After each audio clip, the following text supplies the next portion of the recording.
अल्हम्दुलिल्लाहि रब्बिल आलमीन वस्सलातु वस्सलामु अला सय्यदिल अंबियाइ वल मुरसलीन व अला आलिहि व सहाबिहि अजमईन अम्मा बाद औज़ु बिल्लाहि मिनश शैतानिर रजीम बिस्मिल्लाहिर रहमानिर रहीम मुहम्मदुर रसूलुल्लाह बारगाह रिसालत में दरूद पाक का हदिया पेश कर रहे हैं। अल्लाहुम्मा सल्ली अला सय्यदना मौलाना मुहम्मदिन व अला सय्यदना मौलाना मुहम्मदिन व बारिक वसल्लिम सलातो व सलामन अलैहि या रसूलल्लाह। रसूल और आले रसूल पर एक मरतबा और हदिया दरूद। अल्लाहुम्मा सल्ली अला सय्यदना मौलाना सल्लल्लाहु अलैहि वसल्लम सलातो व सलामन अलैहि या रसूलल्लाह। सैयद शेख मुगल पठान कोई हो, ठाकुर बाबन कुर्मी यादव जाट चौधरी कोई हो, काला गोरा नीला पीला ऊंचा नाटा मोटा छोटा कोई हो, करम सब पर है, कोई हो कहीं हो, ये नहीं है कि यही हो। उन पर भी करम है जो बैठे हैं, उन पर भी है जो जाके लौट रहे हैं। कहीं हो, चाहे हिंदुस्तान में हो, पाकिस्तान में हो, अफगानिस्तान में हो, तुर्किस्तान में हो, अरबिस्तान में हो, चाहे इंग्लिस्तान में हो, चाहे कब्रिस्तान में हो, करम सब पर है। कोई हो, हिंदू मुस्लिम सिख ईसाई Jainist Buddhist socialist nationalist communist और हद तो यह है कि अपॉर्चुनिस्ट, कोई हो, Russian block, Chinese block, American block, European block, Arabian block, कोई ब्लॉक हो या बिल्कुल ब्लॉक हो,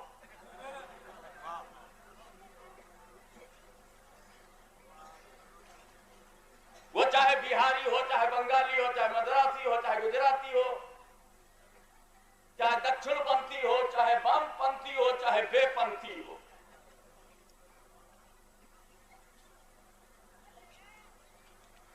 कोई हो, करम सब पर है। उनका करम मुसलमानों पर उनका करम है, हिंदुओं पर उनका करम है, ईसाइयों पर उनका करम है, यहूदियों पर भी उनका करम है, जर्रा जर्रा पे करम है, कतरा कतरा पे करम है, सहरा सहरा पे करम है, गुलशन गुलशन पे करम है, धरती पे करम है, गगन पे करम है, आकाश पर उनका करम। करम सब पर है, कोई हो कहीं हो, तुम ऐसे रहमतुल्लिल आलमीन हो, तुम ऐसे रहमतुल्लिल आलमीन हो। सवाल ये पैदा होता है जो हुजूर सल्लल्लाहु अलैहि वसल्लम का करम अपने मानने वालों पर है, ये तो समझ में आता है, मगर मुखालिफों पर भी होगा। शरीयत बचाने वालों पर करम हो तो समझ में आवे, लेकिन क्या बदलने वालों में भी होगा?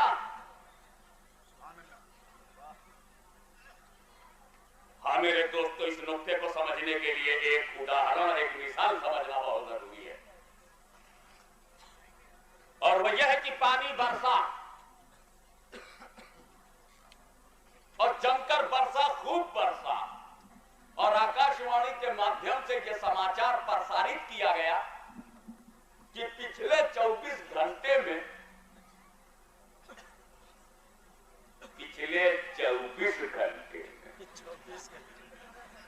24 इंच बारिश हुई। 24 इंच का बरसना था कि जल थल तरह तरह पानी ही पानी। बड़ा बुरा हाल, जब पानी रुका तो एक किसान परेशान, हिंदुस्तान फिर उसमें किसान और मुसलमान क्यों ना हो परेशान।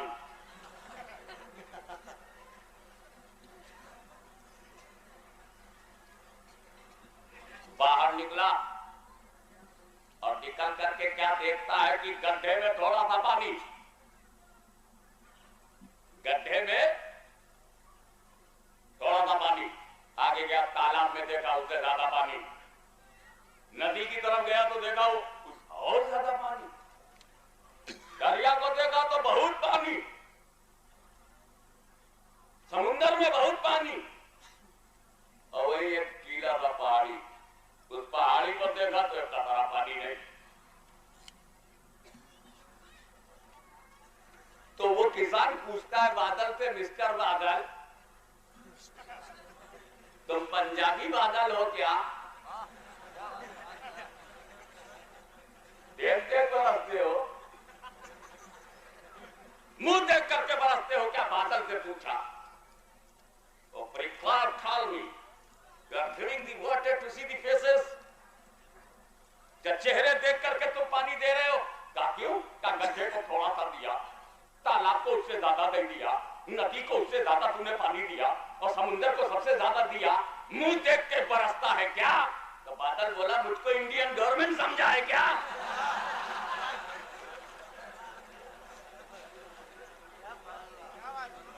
मुंह देख करके तुम काम करो। दिल्ली वालों तो हम लखनऊ वालों, गांधी नगर वालों मुंह देखकर तुम काम करते हो, ये गलत बात, ये गलत बात है। तुमको ऐसा नहीं बोलना चाहिए, ये गलत बात है, ये गलत बात है, ऐसा नहीं बोलना चाहिए, ये संविधान के खिलाफ है। बोले हो, संविधान के खिलाफ बोले हो, वो भी तो बोला है, वो भी बोला नहीं नहीं नहीं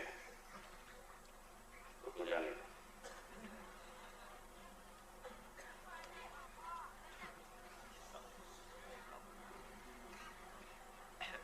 एक ही काम दो आदमी कर रहे हैं हिंदुस्तान में, हाईकोर्ट मेरे खिलाफ फैसला कर दे, हाईकोर्ट मेरे खिलाफ फैसला कर दे, मैं बोलूं मैं नहीं मानता, contempt of court, contempt of court. और कभी किसी प्राइम मिनिस्टर के खिलाफ हाईकोर्ट फैसला कर दे तो कॉन्स्टिट्यूशन चेंज कर दो। इस देश में व्यक्ति के लिए अगर संविधान बदला गया है तो फिर धर्म के लिए भी बदलना होगा, क्योंकि धर्म व्यक्तित्व से महान होता।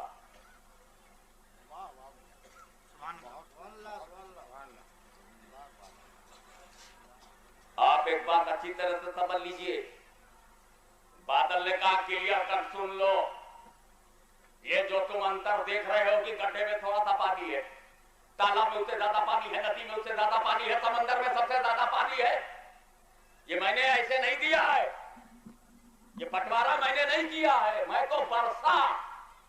बादल क्या बोला? मैं बरसा तो सब पर बरसा, न यूरोपियन गवर्नमेंट की तरह बरसा, ना अरब गवर्नमेंट की तरह बरसा, ना पाकिस्तानी गवर्नमेंट की तरह बरसा, ना हिंदुस्तानी गवर्नमेंट की तरह, मैं बरसा तो सब पर समान रूप से बरसा, एक सही एक तरह से बरसा। और जितना मैं अमीर के बंगले पर बरसा उतना ही गरीब के झोपड़े पर बरसा, जितना टाटाओं, बिरलाओं, डालमियाओं, जयपुरियाओं के मकानों पर बरसा उतना ही मुफलिसों, यतीमों, बेवाओं और गरीबों के मकानों पर बरसा। जितना मैं मस्जिद पर बरसा उतना ही फकीर की झोपड़ी पर बरसा, जितना सड़क पर बरसा वैसे ही मैं गली में बरसा, वैसे ही मैं एक ही तरह से बरसता रहा, खेतों में, खलिहानों में, गांव में, देहातों में, तालुकों में, नगरों में, महानगरों में, एक ही तरह से मैं बरसता रहा। मेरे बरसने में कोई अंतर नहीं है, एक धार से, एक तार से, एक अंदाज से मैं बरसता रहा। ये मेरे बरसने का फर्क नहीं है, बल्कि जिसने जितना दामन फैलाया उसको उतना ही मिला।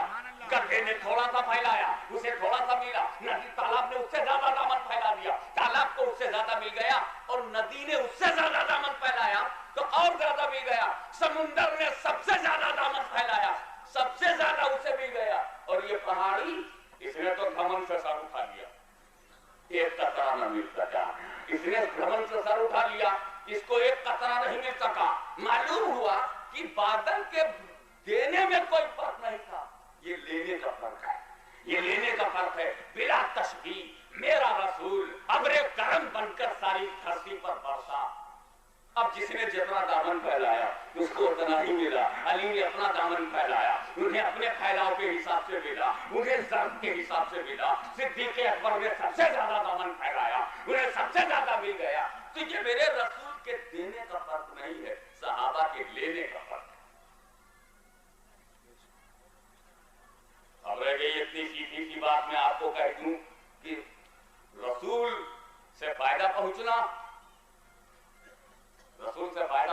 यही रहमत।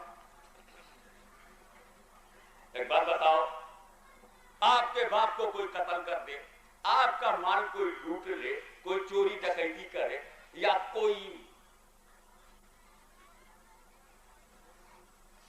थाने में, जैसा कि समाचार पत्रों में पढ़ने को मिलता है, सामूहिक बलात्कार हो रहा है, इज्जत लूटी जा रही है, रावणों का राज है, तो लंका तो जलाना ही पड़ेगा। और उसमें आप इन्वॉल्व हो, आपकी इज्जत इन्वॉल्व हो, आपकी बहू बेटी का मामला हो, तो आप फौरन इंसाफ चाहेंगे। और इसके लिए हिंदुस्तानी हुकूमत ने जुडिशरी का इंतजाम किया है, न्यायालय की स्थापना की है कि यदि आपको न्याय नहीं मिलता हो तो न्यायालय में जाकर आप न्याय लें।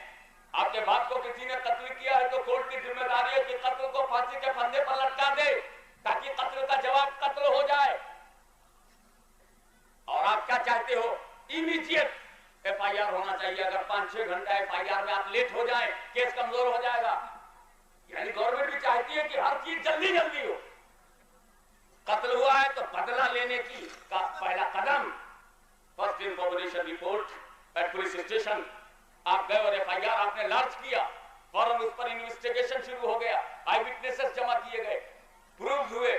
आप गौर कीजिए कि आप बदला लेना चाहते हैं ना, अपने दुश्मन से फौरन का फौरन बदला लेना चाहते हैं। ये तो आपकी मजबूरी है जो 2 बरस इंतजार करते हैं, या आपकी मजबूरी, वरना आप 2 मिनट भी इंतजार करने के मूड में नहीं है।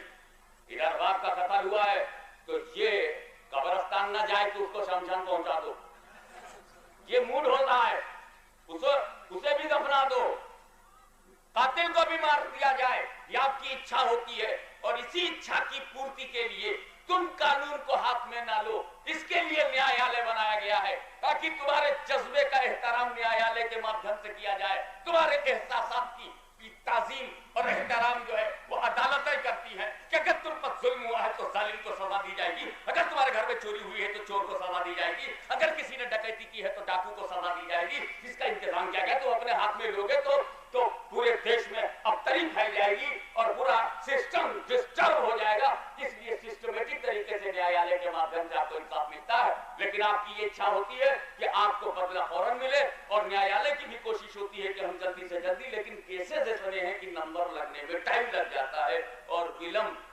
आप इसलिए बर्दाश्त कर लेते हैं कि दुर्घटना की अपेक्षा विलंब ठीक। तो अब कोई गलत फैसला ना हो जाए, इसलिए देर भली। अब आप देखें, ये ह्यूमन साइकोलॉजी है कि बड़े से बड़े दुश्मन तो छोड़ दो, छोटे से छोटे दुश्मन से बदला लेना जरूरी समझा जाता है। इलेक्शन में किसी का गड़बड़ कर दो तो जीतने के बाद पहला काम गड़बड़ करने वाले से बदला लेना। ये भावना है, ये कि ह्यूमन साइकोलॉजी है कि जब उसे सताया जाता है तो तुरंत बदला लेता है। मगर मेरे रसूल का करम देखो, मोमिनों पर भी है और काफिरों पर भी है। मोमिनों पे करम यह है कि मोमिन को जन्नत मिली। तवज्जो चाहूंगा, मोमिनों पे करम यह है कि मोमिन को जन्नत मिली, और काफिरों पे करम यह है कि उन्हें भी कयामत तक की मोहलत मिली। इतने दिन तक कौन इंतजार करेगा कि हजारों बरस हुकूमत करो और रसूल को बुरा भी कहो। अल्लाहुम्मा सल्ली अला सय्यदना मौलाना मुहम्मद वाला सय्यदना मौलाना मुहम्मद मुबारक वसल्लम। तो रहमतुल लिल आलमीन रसूल है, हम उनके उम्मती हैं।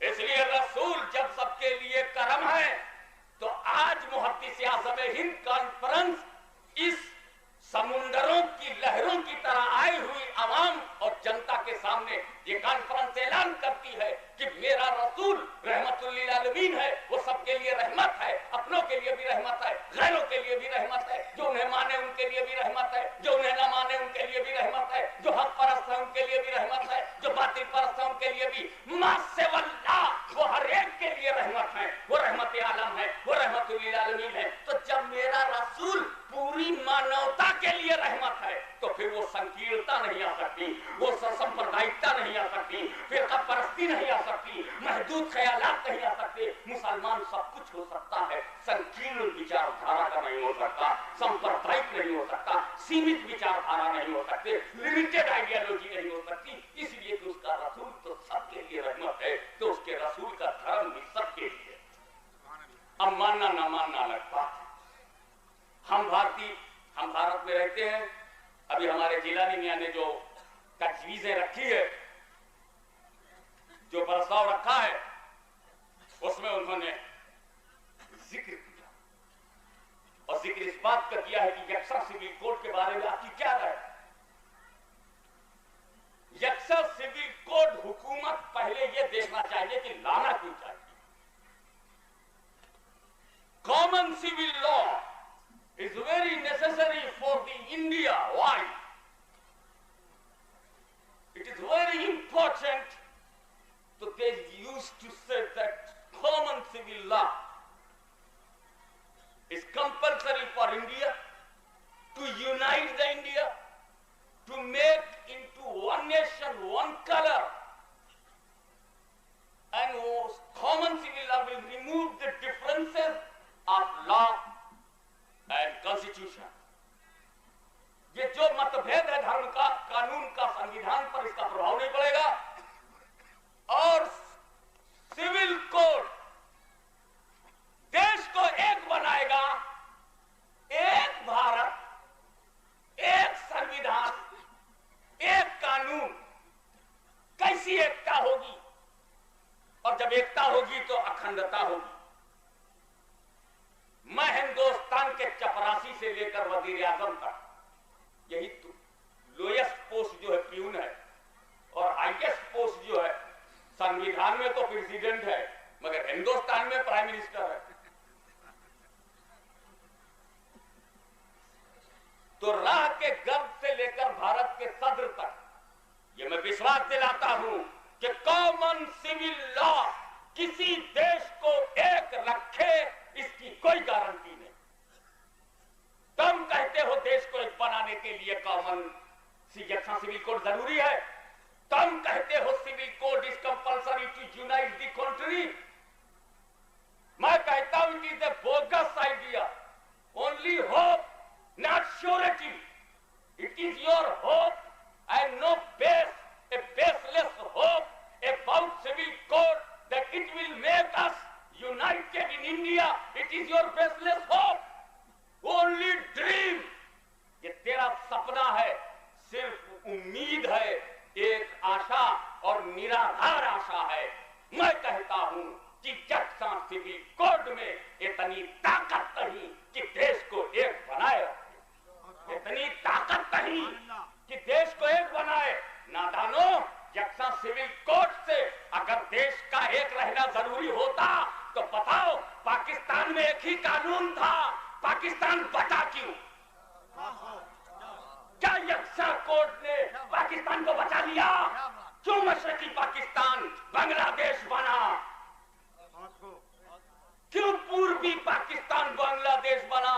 कानून एक था, संविधान एक था, देश एक था, मगर ये कानून जो पूरे मुल्क में एक था, सबके लिए समान था, क्या इसने पाकिस्तान को बचाया? लेबनान में एक ही कानून है, एक ही कोड है, मुसलमान और ईसाइयों का कोई डिफरेंस कानून में नहीं है। लेकिन क्या ये यक्सा सिविल कोड लेबनान को बचा पाया? आज लेबनान जल रहा है, आज बैरूत में आग लगी हुई है। हम नहीं पसंद करते कि दिल्ली जले, हम नहीं पसंद करते कि भारत में आग लगे, इसीलिए तुम्हारी उस चिंगारी को जलने से पहले बुझाना चाहते हैं। हम देश को जलने नहीं देंगे। और सुन लो, सर पटक पटक के मर जाओ, मगर हम भारत को बटने नहीं देंगे।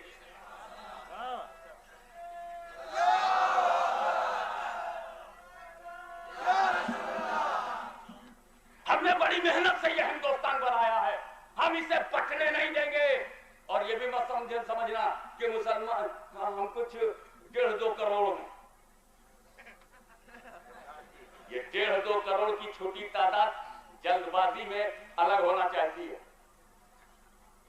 हम वो बेवकूफी भी नहीं करेंगे उसकी हिंदुस्तान का छोटा सा टुकड़ा लेकर के किनारे हो जाने। हाजी वो सीधे साधे नेक लोग थे, आज 47 से पहले उनको आपने दे दिया और वो लेके किनारे हो गए। अब हम भारत का छोटा सा टुकड़ा होने नहीं देंगे, ना लेंगे। आप हम ताकत जमा करके पूरे भारत पर जमहूरी हुकूमत करेंगे।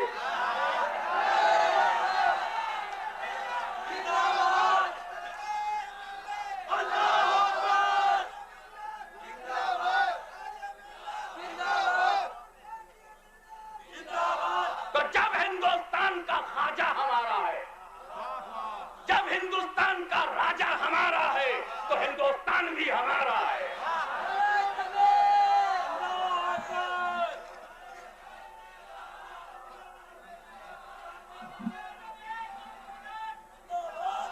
तो लेबनान को वहां के कॉमन लॉ ने नहीं बचाया, पाकिस्तान को वहां के कॉमन लॉ ने नहीं बचाया, तो फिर हिंदुस्तान को कॉमन लॉ कैसे बचाएगा? नादान सुन, सिविल कोड से मुल्क एक नहीं होता।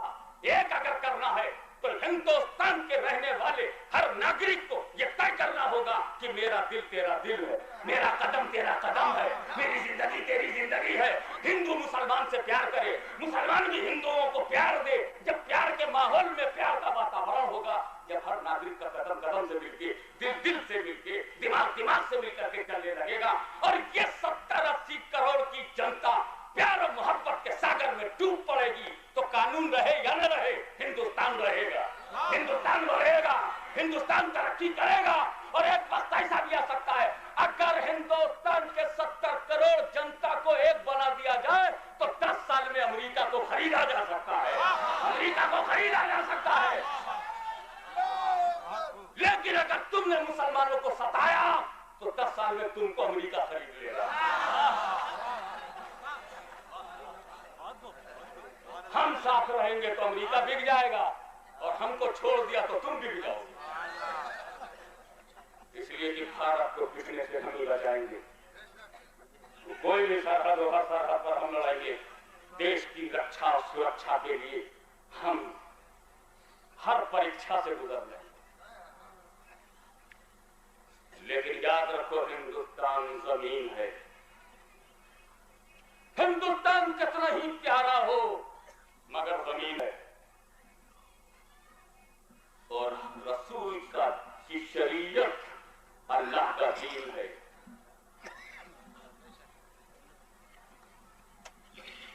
मैं डरता नहीं किसी से, और जिसको जो केस करना हो मैं तो मूड में हूं।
नबी के बाद अब अली से पूछो, आप चमके कहां, निखरे कहां, आपकी कंप्लीट हुए कहां मदीने में। कहा जा कहां रहे हैं आप? कहा कूफे में। कहा छोड़ा क्या? कहा जमीन नहीं छोड़ा हमने अपना दीन। पूछो सुल्तान सैयद अशरफ जहांगीर संदानी से, तख्ते सिमनान को ठोकर मारा। और नोट करने वालों नोट करो, जिसके बाप दादा ने सिमनान की पपर स्टेट की डिक्टेटरशिप को तकुलनामी और सम्राट रूपी जीवन को तज कर भारत की धरती पर कदम रखा हो, जिसके बाप दादा ने हुकूमत ठुकराया हो, उसकी औलाद को कुर्सी देकर तुम खरीद नहीं सकते।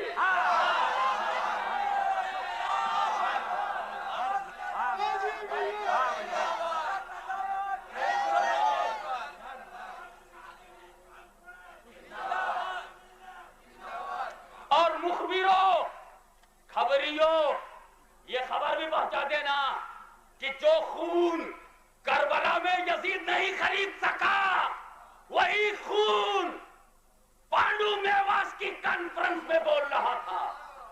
वो खून जब वहां नहीं, मैदान में नहीं बिका, तो हिंदुस्तान में क्या बिकेगा? इसलिए याद रखो, अली की औलाद से लड़ाई मोल नहीं लेते, इसलिए कि अली की औलाद शेर है, मरना जानती है, झुकना नहीं जानती।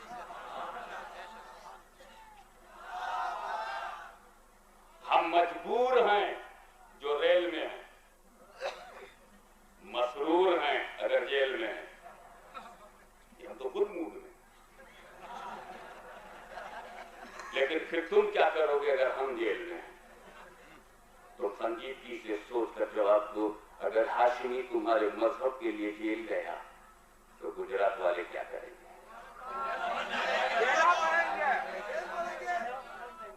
आप जेल भरेंगे। अच्छा, ये आपका ख्याल है, वो जाने आप जाने।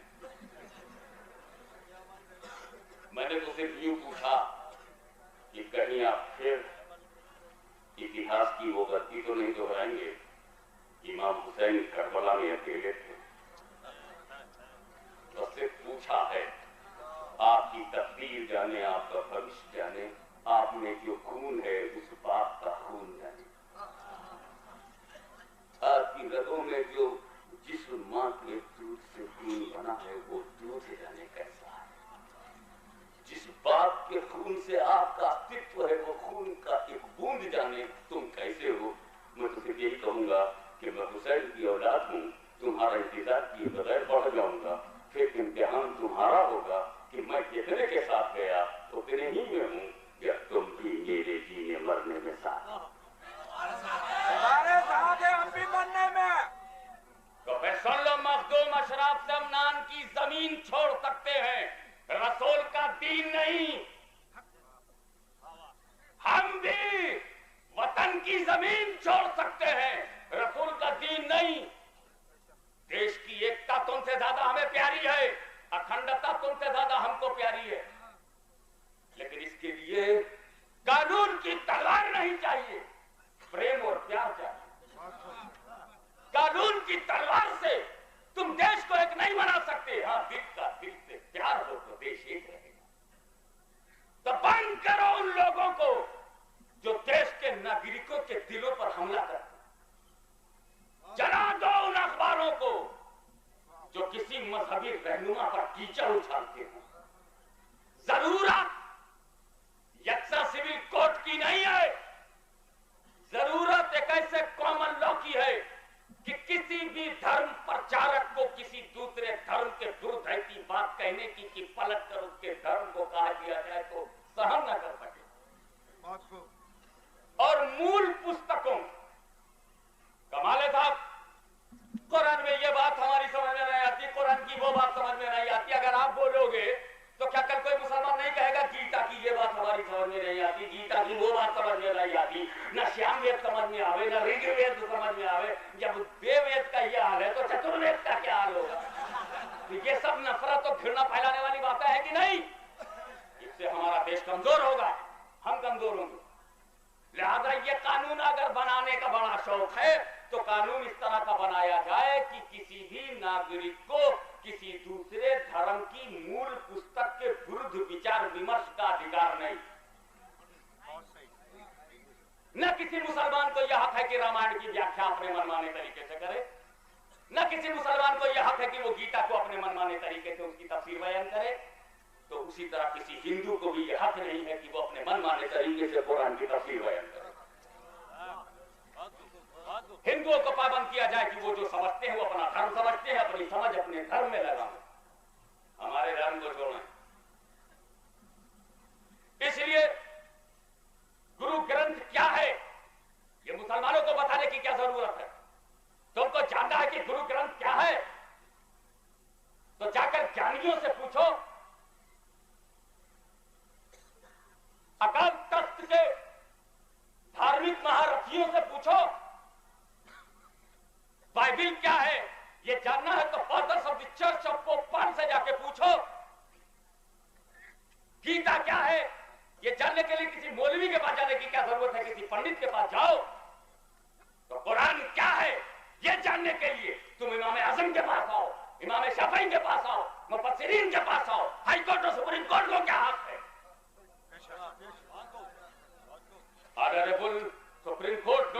100% honorable for the all civilians of India and most honorable court, and we have love and honor for that court. And it is admitted fact that Honorable Supreme Court has power to explain the meaning of Indian Constitution.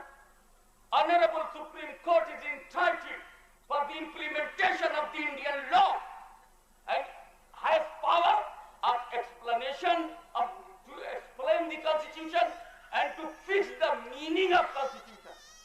But Honorable Supreme Court is not entitled to explain the Holy Quran, because Holy Quran is a religious book and Supreme Court is a representative of secular India, not religious India. जब supreme court धर्मनिरपेक्ष गणराज्य का इदारा है तो धर्मनिरपेक्षता पर उसे विश्वास करना चाहिए। इसलिए मैं कह रहा हूं कि सर्वधर्म संभाव यह है सेकुलरिज्म, धर्म मिटाओ यह नहीं है सेकुलरिज्म। तो हमको जमीन से भी मोहब्बत है और दीन से भी मोहब्बत है, जैसे हमको जान से भी मोहब्बत है और अपने माल से भी मोहब्बत है। लेकिन अगर माल और जान में से एक चुनना पड़ जाए, हम रेलवे के डब्बे में बैठे हुए हैं, 15 डकैत आए, घड़ी निकालो, दागीना निकालो, रुपया निकालो, तो हम बड़े आराम से घड़ी उतार के दे देंगे, दागीना बक्स खोल करके दागीना दे देंगे, जेब की झलिक दे देंगे और कहेंगे लो रुपया ले जाओ। लोग बोलेंगे माल से मोहब्बत नहीं थी क्या? अरे बहुत मोहब्बत थी, लेकिन माल से ज्यादा महबूब हमें अपनी जान है। मोहब्बत हमें माल से है, तो जब हम इस्लाम से मोहब्बत की बात करते हैं तो ये मत समझना कि हिंदुस्तान से मोहब्बत नहीं है, लेकिन जमीन की मोहब्बत और है, दीन की मोहब्बत और है। मखदूम अशरफ ने दीन के लिए जमीन छोड़ा, मगर जमीन के लिए दीन नहीं छोड़ा।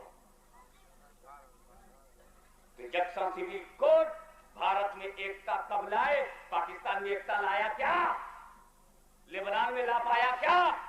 तो अगर कदम से कदम हिंदू मुसलमान सिख ईसाई भारत के अंदर कदम से कदम, नजर से नजर, विचार से विचार, दिल से दिल, हृदय से हृदय मिलाकर काम कर रहे हैं, और ये जो तरुण तारण और ये जो कोई हनुमान बना हुआ है, कोई एग्रेसर बना है, कोई त्रिशूल इसलिए नहीं बना रहा है कि ये धार्मिक निशान है, बल्कि इसलिए बना रहा है कि किसी को डाल दे तो वो मर जाए, उसकी आंख बाहर कर ले हमें। यानी मन की शांति के लिए त्रिशूल नहीं रह गया है, आत्मा के शुद्धिकरण के लिए त्रिशूल बेकार नजर आ रहा है, बल्कि लोगों की जान लेने के लिए त्रिशूल गढ़ा जा रहा है। इन सब बातों पर पाबंदी लगे। अरे मैं कहता हूं कोई प्राइवेट सीआईडी डिपार्टमेंट भारत में है, कोई प्राइवेट सीबीआई है, कोई प्राइवेट स्टेट सीआईडी है, सब गवर्नमेंट के हैं। हमको विश्वास है कि गुजरात के अंदर अगर हमारे देश के और प्रदेश के विरुद्ध और उसकी इच्छा और आकांक्षा के विरुद्ध कोई काम करता है तो सीआईडी इन्फॉर्म कर देगी, काम चल जाएगा, देश और प्रदेश बचा लिया जाएगा। पाकिस्तान हमला करे तो भारतीय सेना सामने आती है, उसमें हिंदू मुसलमान सिख ईसाई मिलकर के देश की सुरक्षा करते हैं। चीन हमला करे, संभावना बढ़ रही है कि अरुणाचल प्रदेश के नाम पर, अरुणाचल प्रदेश के नाम पर कहीं हमारे और चीन के बीच में भी पंजा अलमाई ना हो जाए तो भारतीय सेना जाएगी या कोई और जाएगा? गुजरात से पब्लिक जाएगी लड़ने के लिए? मेरे उत्तर प्रदेश से जाएगी क्या? अयोध्या से जाएगी जहां का मैं हूं, जहां यही नहीं लोग जानते मस्जिद किसे कहते हैं, मंदिर किसे कहते हैं। इतनी पहचान खत्म हो गई है कि मस्जिद मंदिर नजर आवे और मंदिर मस्जिद समझ में आवे।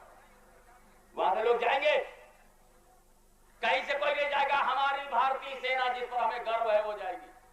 मैं कहता हूं जब विदेशी ताकतों से टक्कर लेने के लिए भारतीय सेना देश में मौजूद है तो ये प्राइवेट सेना बनाने की क्या जरूरत? क्यों नहीं उन लोगों को बंद कर दिया जाता जो बंबई में सेना बनाए, महाराष्ट्र में सेना बनाए, दिल्ली और पंजाब में सेना बनाई है? ये सेना की जरूरत क्या जब हमारे पास भारतीय सेना है? तो भारतीय, देखें कितने लोग इसको कैच करते हैं, समझते हैं। मैं बहुत गहरी बात कहने जा रहा हूं। भारतीय सेना के होते हुए प्राइवेट सेना बनाना भारतीय सेना के प्रति अविश्वास प्रस्ताव है।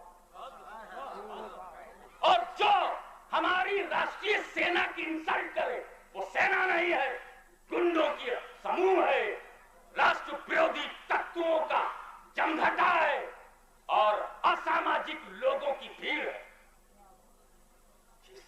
जिस सेना ने भारत की मर्यादा को बढ़ाया हो, जिस सेना ने भारत की इज्जत को बढ़ाया हो, उसके होते हुए आपको अलग से शिवसेना की जरूरत है। किसी को हिंदू शिवसेना की जरूरत है, किसी को आदम सेना की जरूरत है, किसी को ये सेना की जरूरत है।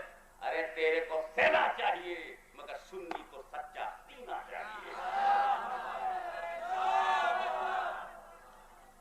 इसलिए ये बात मैं स्पष्ट कर देना चाहता हूं, यक्सा सिविल कोड इस भारत को एक नहीं बनाएगा, टुकड़े कराएगा।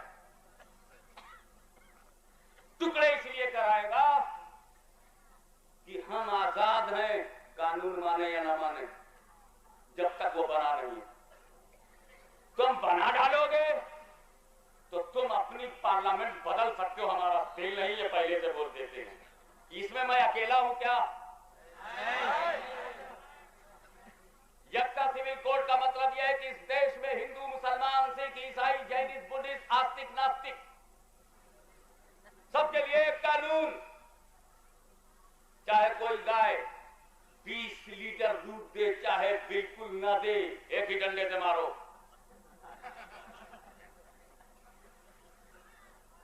ये किसका राज है? This is the government of people, for the people, by the people. ये जनतंत्र है, जनता से बनी है, जनता के लिए बनी है और जनता से बनी है। और ये कुछ खरीदे हुए लोग बोलते हैं, अरे मैं कहता हूं जिनकी समझ में गीता में कृष्ण जी का संदेश जिनकी समझ में नहीं आता, क्या जरूरी है वो गीता को माने? आउट, वो आउट। जिनकी समझ में रामायण नहीं आती, ठीक है, बाहर जाइए। जिनकी समझ में वेद नहीं आता, बाहर जाइए। जिनकी समझ में बाइबिल नहीं आती, वो बाइबिल में फंसेगी, में बाहर निकलो। जिनकी समझ में कुरान नहीं आता, बाहर जाओ। और जिनकी समझ में आता है, जो मानते हैं उन्हें मानने। मैं कहता हूं इस देश में अगर कुरान न मानने का अधिकार कुछ काफिरों को है, तो क्या कुरान मानने का अधिकार मुसलमानों को नहीं है? जिस संविधान ने हमको धर्म की स्वतंत्रता दी है, कुरान से पढ़ने की स्वतंत्रता दी है, आखिर उस कुरान पर पाबंदी की बात क्यों हो रही है? हम एक बात पूछते हैं, शिवाजी महाराज छत्रपति के रूप में इतिहास के पन्नों पर नाम लिखा जाता है कि नहीं? है या नहीं, ये तो अल्लाह जाने, लेकिन लिखा जाता है कि नहीं?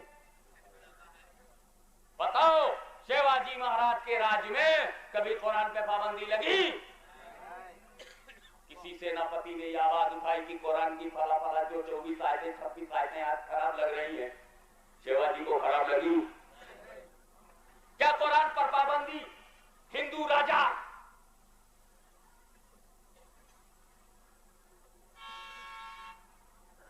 राणा प्रताप सिंह ने चित्तौड़गढ़ के राज में क्या कुरान पे पाबंदी लगाई?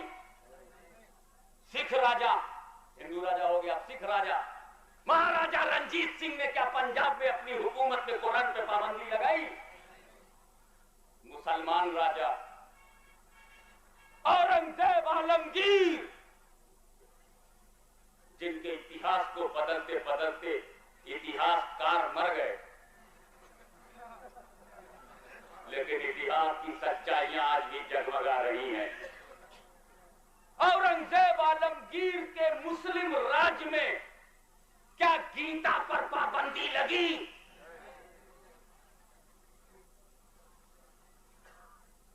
क्या श्याम वेद, ऋग्वेद, अरे मनुस्मृति पर भी पाबंदी नहीं लगी? जिसने इंसानों को चमका, शूद्र का शब्द प्रयोग किया। नहीं, तुम विश्वास करते हो तो मानो। तो औरंगजेब की हुकूमत में गीता सुरक्षित, हिंदू राजा की हुकूमत में कुरान सुरक्षित है, सिख राजा की हुकूमत में कुरान सुरक्षित है, तो ये जनता के राज में असुरक्षित क्यों?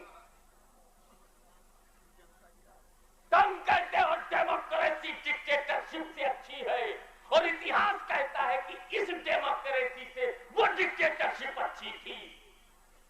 धर्म तो स्वतंत्र था।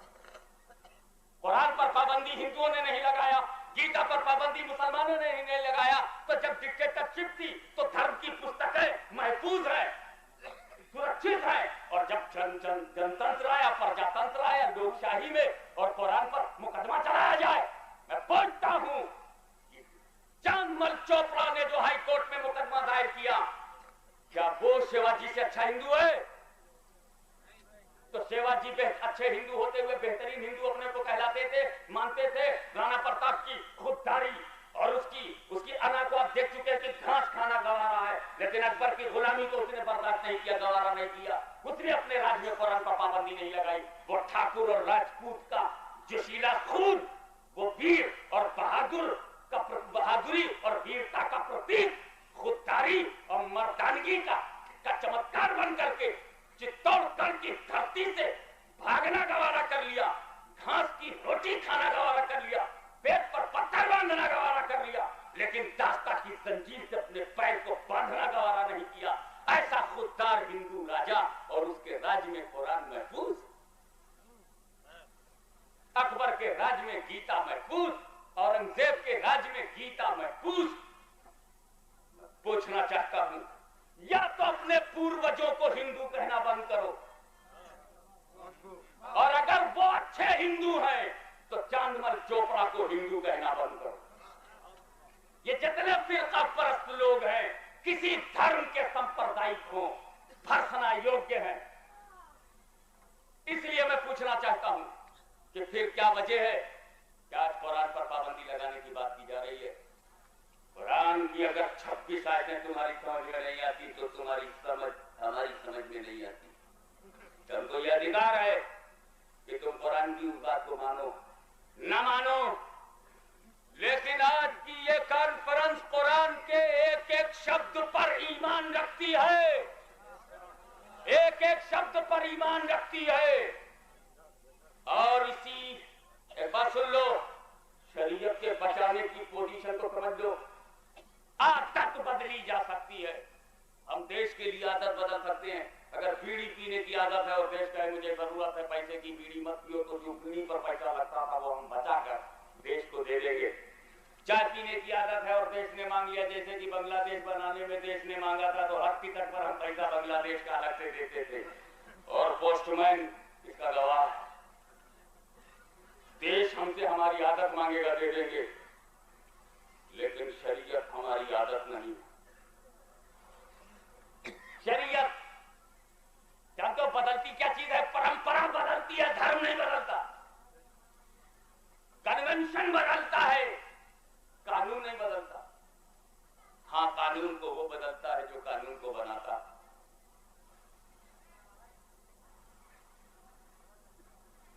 मुस्लिम पर्सनल लॉ या एक्चुअली मुस्लिम लॉ है, पर्सनल है ही नहीं।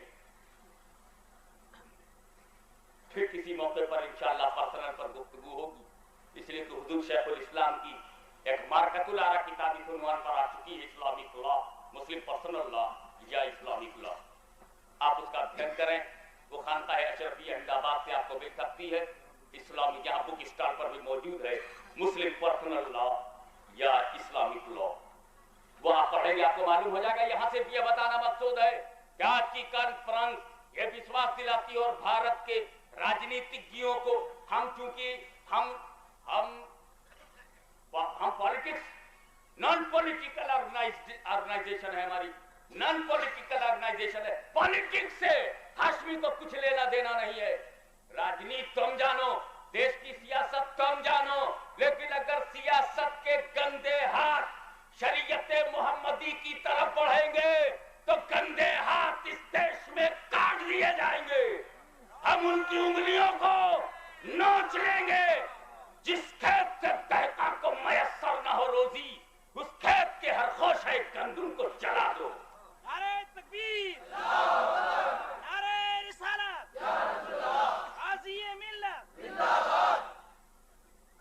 याद रखना, जब कलमा पढ़ने वाला यजीद हुसैन के होते हुए शरीयत बदलना चाहता, तो ये बेकलमा कहता था हमारे होते हुए शरीयत बदलने, तुम्हारे जिंदा रहते हुए शरीयत बदलने। अरे नादान, तूने अपने को बदला, ये शरीयत बदली क्यों? ये बदलने की भावना पैदा क्यों हुई? हमारी भूल से, हमारी गलती से। ये हमारा पाप है,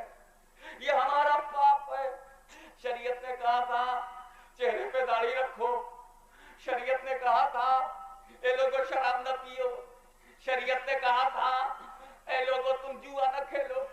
शरीयत ने कहा था गलत अड्डों पे मत जाओ।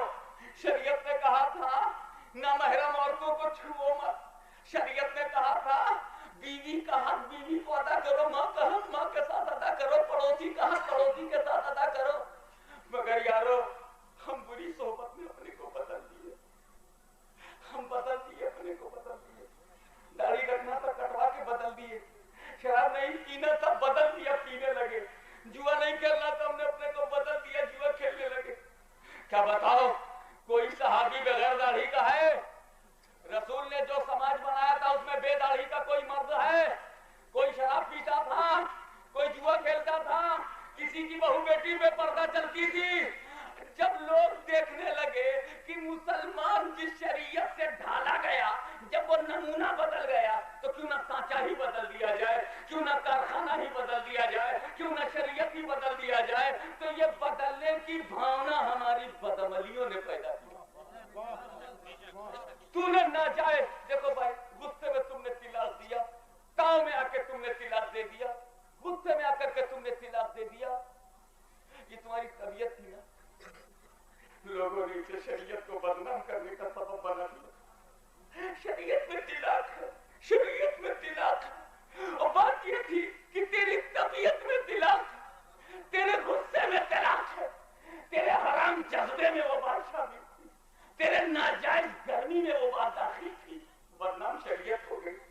बताओ मोहम्मद अहमद को शरीयत बदनाम करने का क्या क्या राइट दिया था? तिलाक तो जिम्मेदारी से देते, सोच समझ कर देते। तिलाक का हक दिया गया है तो इस्तेमाल का तरीका भी बताया गया है। हमको ये राइट दिया है गवर्नमेंट ऑफ इंडिया ने, कानून ने, कि यदि कोई मुझको कत्ल करने के लिए आ रहा है तो मैं डिफेंस में, अपनी रक्षा में, अपनी स्वयं रक्षा में सामने वाले को कत्ल कर सकता हूं, अपने को बचाने के लिए उसे मार सकता हूं। यह हक है तुमको। लेकिन अब ये थोड़ी है कि कोई रास्ते में जा रहा है तुम मार दो और मारकर बोलो मैंने सेल्फ डिफेंस में मारा। ये मिसयूज है। तो पावर का सही यूज होना चाहिए। अगर मर्दों को तिलाक देने का पावर है तो यूज का मेथड भी तो बताया, इस्तेमाल का तरीका भी तो सरकार ने बताया है कि जब औरत नहा के पाक हो जाए एक तिलाक दे दो, फिर छोड़ दो। दोबारा जब वो नहा करके दूसरे महीने में पाक हो तो दूसरी दे दो। इसलिए कि अगर गुस्से में दे रहे हो तो महीने भर में ठंडे हो जाओगे। और सोच समझ कर मजबूर होकर दे रहे हो तो सोचने का मत और अवसर मिला। दूसरे महीने सोच ले, दूसरा तिलाक हो गया तो तीसरे महीने भी सोच लो। जो तिलाक मसनून तरीके से 3 महीने के अंदर होना चाहिए वो 3 सेकंड में तुमने देकर पावर का मिसयूज किया।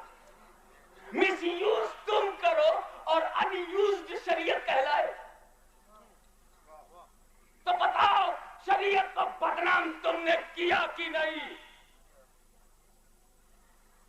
ये शादी विवाह किस लिए है? ताकि तुमको बलात्कार से बचाया जाए, ज़िना से बचाया जाए, हराम फेल से बचाया जाए। तुमको प्यास लगती है, तुमको सेक्स है, प्यास है, भूख है, ये तुम्हारी प्राकृतिक डिमांड है, ये तुम्हारा नेचुरल डिमांड है। इसलिए अगर कोई धर्म ये कहे कि कुछ ना पियो वो धर्म नहीं चलेगा, कोई धर्म ये कहे कुछ ना खाओ वो धर्म नहीं चलेगा। इसलिए हम भूख पर पाबंदी नहीं लगा सकते, प्यास पर पाबंदी नहीं लगा सकते। इस्लाम ने ये नहीं कहा कुछ खाओ मत, इस्लाम ने कहा नापाक ना खाओ, हर पाक चीज खाओ, नापाक ना पियो, हर पाक चीज पियो। इसी तरह तुमको सेक्स है तो सेक्स को कंप्लीट करने के लिए, वासना की भूख को मिटाने के लिए, हर औरत नहीं, निकाह की हुई औरत से, निकाह की हुई औरत से, तो ये निकाह तुमको ज़िना से बचाने के लिए आया। ये सुन्नते रसूल गुनाह से बचाने के लिए। किसकी नीयत? वो औरत जो मेरे जीवन में आकर मुझे गुनाह से बचाए, उसका तुम समाज में व्यवहार करते हो। शर्म नहीं आती तुमको? जिसके माध्यम से तुम अपने चरित्र की पवित्रता को भंग होने से बचाते हो, जिसके लाइफ पार्टनर बनने से तुम्हारी जीवन की पवित्रता निखर करके गंगा समान स्पष्ट होती हो, उसका व्यवहार किया जा रहा है। आओ मैं जितनी गलतियां हैं एक कानून वालों वो मुसलमानों के अंदर है, इस्लाम में नहीं है। ये मुसलमान खराब हो गया है और खराब हुआ है तुम्हारी सोहबत में। गरीब नवाज ने तो बहुत बढ़िया बनाया था, तुम्हारी सोसाइटी में जाने से खराब हुआ है, विश्वविद्यालय में खराब हुआ है, महाविद्यालय में खराब हुआ है, विद्यालयों में खराब हुआ है। ये खराब मुसलमान है, बेस्ट इस्लाम एंड वर्स्ट मुस्लिम। यकीनन मुसलमान शराब पीता है मगर इस शराब इस्लाम में नहीं है, यकीनन गलत तलाक देता है। तो जो गलती करता है उसका करेक्शन करो। अरे समझाना है तो मुसलमान को समझाओ, शरीयत को समझाने क्यों आ रहे हो? बदलना है तो मुसलमान को बदलो, शरीयत क्यों बदलना चाहते हो? अगर कोई हिंदू कातिल हो तो क्या हिंदू धर्म बदला जाएगा? कोई मुसलमान कातिल हो तो क्या कुरान बदल देंगे कि कत्ल बताए? इस्लाम में कत्ल है। अरे कातिल वो है, चोर वो है। तो चाहे अब्दुल्ला चोर हो, चाहे रामदास चोर हो, चाहे गुरुदेव सिंह चोर हो और चाहे जॉर्ज फर्नांडिस चोर हो, कोई Fernandes, I am not talking about any particular person, कोई भी William Blake, William Wordsworth, John Keats, कोई भी चोरी करे, क्रिश्चियन हो, अगर उसने चोरी किया है तो क्रिश्चियनिटी में चोरी नहीं है। कोई हिंदू चोरी करता है तो हिंदू धर्म में चोरी नहीं है। इसी तरीके से कोई मुसलमान अगर चोरी करता है तो इस्लाम में चोरी नहीं है। तो अगर कोई गलत तिलाक देता है तो इस्लाम में गलत तिलाक नहीं। तो गलती करे मुसलमान और हमला किया जाए कुरान पर, गलती करे हिंदू और बदला जाए गीता, गलती करे ईसाई और तब्दील की जाए बाइबिल, गलती करे ये पंजाबी लोग और बदला जाए गुरु ग्रंथ। ये कहां का इलाज है? बीमारी कहीं, इलाज कहीं। आओ मैं बताऊं, तुम कहते हो औरतों को स्थान मिलना चाहिए, मैं भी कहता हूं हां, तुम वो स्थान पहले दो जो इस्लाम दे चुका। अभी इस्लाम को मशवरा मत दो। औरत मर्द को बराबर का सब बराबर अधिकार होना चाहिए, औरत मर्द को बराबर कर दो। हम तो बंबई की बोली में समझे, औरत मर्द को बराबर कर दो, न रहे बांस न बजे बांसुरी, बराबर कर दो, मामले ही बराबर हो गया। औरत और मर्द को बराबर करने वालों, कभी तुमने प्राकृतिक नियमों का अध्ययन किया है? औरत और मर्द बराबर हो सकती है? हाँ, ऐसा करो। औरत मर्द को बराबर करने के लिए पहले संविधान में यह कानून बनाओ कि एक बार अगर औरत ने बच्चा पैदा किया तो अगला इशू मर्दों को करना पड़ेगा, समान अधिकार हो जाए।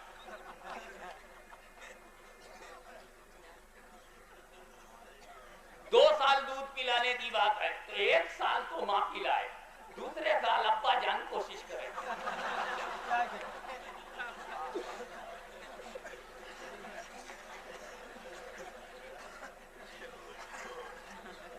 और फिर बराबर करने की जब बाजी बढ़ जाएगी और 5 दिन का टेस्ट मैच मुकाबले में वनडे हो जाएगा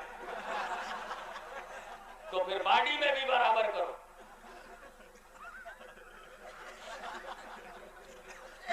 तो मालूम हुआ कि औरत मर्द को बराबर करने वाला वही है जो गुजरात की बोली में गांडा है, असंभव को संभव बनाना चाहता, पागल है। हमें बराबर करके तो कुदरत ने पैदा ही नहीं किया, बराबर करोगे कैसे? तो औरत मर्द को तो कुदरत ने, प्रकृति ने, जन्म ने और जन्म के कानून ने, शारीरिक बनावट ने, मानसिक शक्ति ने, शारीरिक विकास ने बराबर नहीं रखा तो यह संविधान कैसे बराबर रखेगा? करो बराबर। कम से कम ऐसा है कि अगर हमारे दोनों गाल पर दाढ़ी है तो 50-50 हो, आधी औरत को आधी मर्द को, ताकि दाढ़ी से दाढ़ी भी मिल सके, वो बेदाढ़ी से बेदाढ़ी भी मिल सके। बराबर कैसे करोगे? लेकिन एक असंभव बात को, ये मेरे नबी का करम है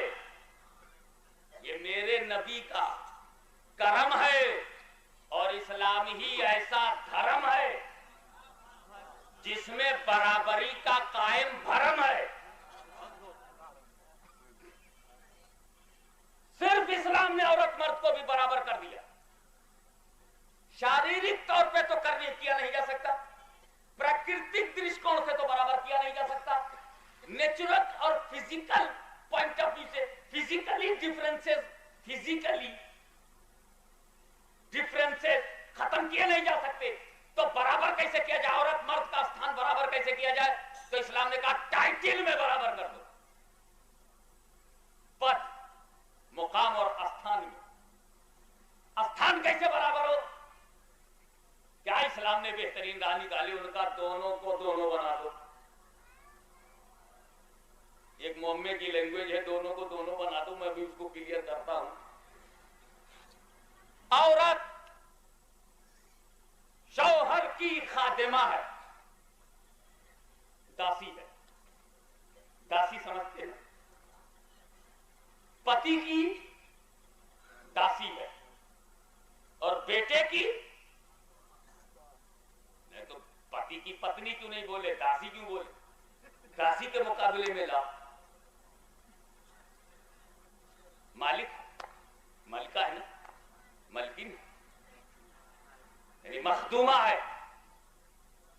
बेटे की मखदूमा है और शौहर की खादिमा। औरत की दो पोस्ट, अपने बेटे की मखदूमा और अपने शौहर की खादिमा। तो औरत मखदूमा भी है और खादिमा भी।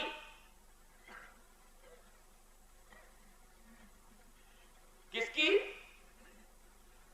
खादिमा है एक मर्द की जो शौहर है। और क्लियर कर दूं, औरत खादिमा है एक मर्द की जो शौहर है, और मखदूमा है एक मर्द की जो बेटा है। बेटा मर्द है कि नहीं? मेरी मां मेरी मखदूमा है कि नहीं? और मेरे बाप हुजूर मुहद्दिस आज़म हिंद की खादिमा। तो मुहद्दिस आज़म हिंद की जो खादिमा है वो शेखुल इस्लाम की मखदूमा है। तो खादिमा मखदूमा दोनों औरत हुई कि नहीं? मर्द की खादिमा, मर्द की मखदूमा। अब मर्द को देखो, मर्द अपनी बीवी का मखदूम है। मर्द अपनी बीवी का मखदूम है और अपनी मां का खादिम। मर्द अपनी बीवी का मखदूम है और अपनी मां का खादिम। तो बीवी औरत है, इसका वो मखदूम है, और मां भी औरत है, इसका वो खादिम है। तो मर्द खादिम भी है, मखदूम भी। औरत खादिमा भी है, मखदूमा भी है, दोनों बराबर।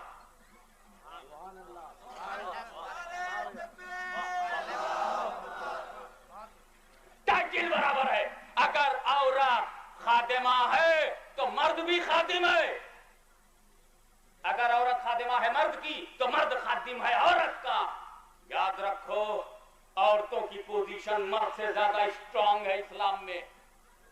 अभी तो मैंने बराबर किया, बराबर समझ में आ गया? टाइटल पदवी में दोनों बराबर हैं।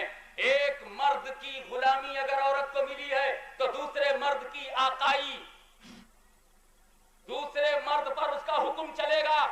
औरत पर एक मर्द का हुक्म चलता है और उस औरत का दूसरे मर्द पर हुक्म चलता है।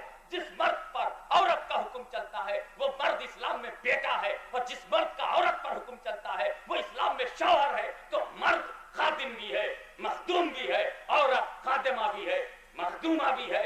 मर्द पर उसकी हुकूमत है। और देखो, शौहर को हुकूमत है मर्द औरत पर, शौहर को अपनी बीवी पर हुकूमत हासिल है, लेकिन इस हुकूमत पर कंडीशन है, पाबंदी है, शर्तें हैं। एक तो उनको ये देना पड़ेगा, नानफका देना पड़ेगा।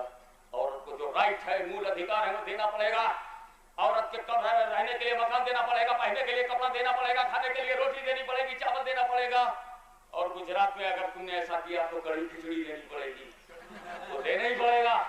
छुट्टी नहीं है उसका, उसके जो मेंटेनेंस है, उसके जो अखराजात है वो तुम्हें देने पड़ेंगे। अगर किसी शौहर ने, किसी पति महादेव ने गलती से अपनी बीवी को बेजा और बेगुनाही की हालत में मारा, पीटा, जुल्म किया, तो मुफ्ती साहब से पूछ लो, उस औरत को अदालत में जाने का हक है।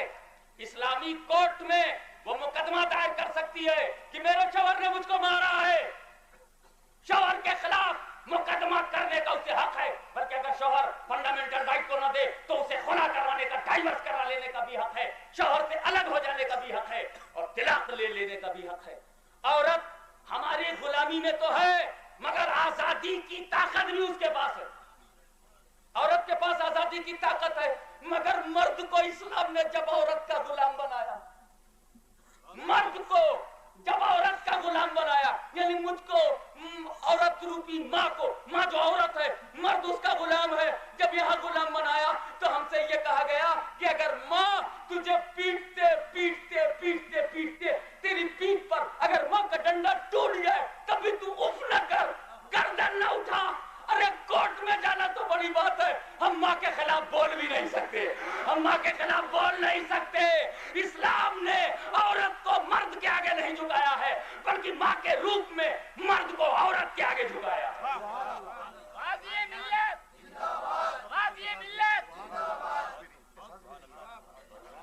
तुम इसका एहसास भी नहीं। और फरमाइए आप कि आप ये हुकूमत के लोग, क्या ये इस्लाम की खूबी उनके सामने नहीं है? लेकिन हमने कभी नहीं एहतजाज किया कि मर्दों को एक माँ के सामने झुकाया गया। हम इसलिए झुक जाते हैं कि हमारी माँ औरत है, हमारी माँ औरत है, मगर औरत का ये इस्लाम ने स्थान दिया कि जब माँ बनकर, माँ बनने का बलिदान दे, माँ बनने की राह से गुजरे, इशारों कुर्बानी की शाहरा से वो गुजरी है, तो तुम उसके कदमों पर गिरना बेइज्जती मत समझना, बल्कि उसके तलवे के नीचे अपनी जन्नत ढूंढना। तुम्हें बहिश्त की बहारें वहीं से मिलेंगी। माँ के पैर के नीचे जन्नत है, माँ के पैर के नीचे जन्नत है, यानी मेरे बाप की बीवी के पैर के नीचे जन्नत है। माँ है कौन? किसी की बीवी। तो इस्लाम ने औरत को जो बुलंदी दी है वो इस समाज में। इस्लाम की खूबी बता रहा हूं, ये खराबियां मुसलमान की है, तो भारतीय संविधान को चाहिए कि मुसलमानों की खराबी को दूर करे। मुसलमानों की खराबी को शरीयत पर थोपने की कोशिश की गई और शरीयत को माज़अल्लाह हमला किया गया और यकसा सिविल कोड के जरिए शरीयत के तशख्खुस और उसकी पहचान को मिटाने की कोशिश की गई, तो फिर ये हिंदुस्तान का चेहरा पहचानने लायक नहीं रहेगा। आपने समझा क्या है? हम जिंदगी जानते हैं। तुम्हारे पास अगर गोली है तो हमारे पास सीना है, चला अपनी गोली, लगाएंगे हम अपना सीना। अगर तेरी हमारे सीने से तेरी गोली गुजरेगी बस ना, तू तेरे पास ताकत है, जुल्म और तशद्दुद पे तू विश्वास करता है, कर। यहाँ तो अहिंसा, बगैर हथियार, सिर्फ अपने चरित्र और किरदार के बुनियाद पे लड़ना सीख चुके हैं। हमको अशांति नहीं पसंद है, तू गोली चलाता है, चला। गुजरात के गैरतदार मुसलमानों का ईमान है कि जब गोली गुजरेगी हमारे सीने से तो आत्मा गुजरेगी नबी के मदीने से।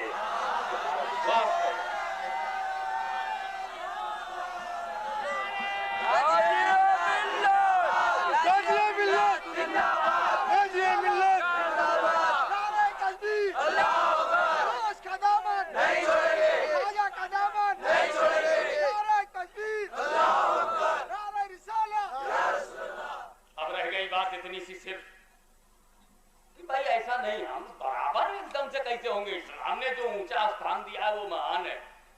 वो ये है कि औरत को भी तिलाक देने का हक होना चाहिए। एक मोहतरमा को ये शौक है कि किसी तरीके से भारतीय कानून में ये बात आ जाए कि औरत भी तिलाक दे सकती है। मैंने कहा जिस दिन ये कानून हिंदुस्तान में बन गया कि औरत तिलाक दे सकती है, उस दिन औरत से ज्यादा मुहताज इस देश में कोई नहीं रहेगा। सबसे ज्यादा भिखारी, मुहताज, टके टके की प्यासी, एक एक बूंद की मुहताज। अरे कैश तो कैश, चिल्लर हाथ में नहीं आएगा अगर औरत को तिलाक देने का अधिकार मिला। मिसाल के तौर पर औरतें घर में खाना परोसेंगी ना, गृह आश्रम में हुई उनका धर्म है। औरत अपने स्वभाव से पतिव्रता होती है, औरत अपने स्वभाव से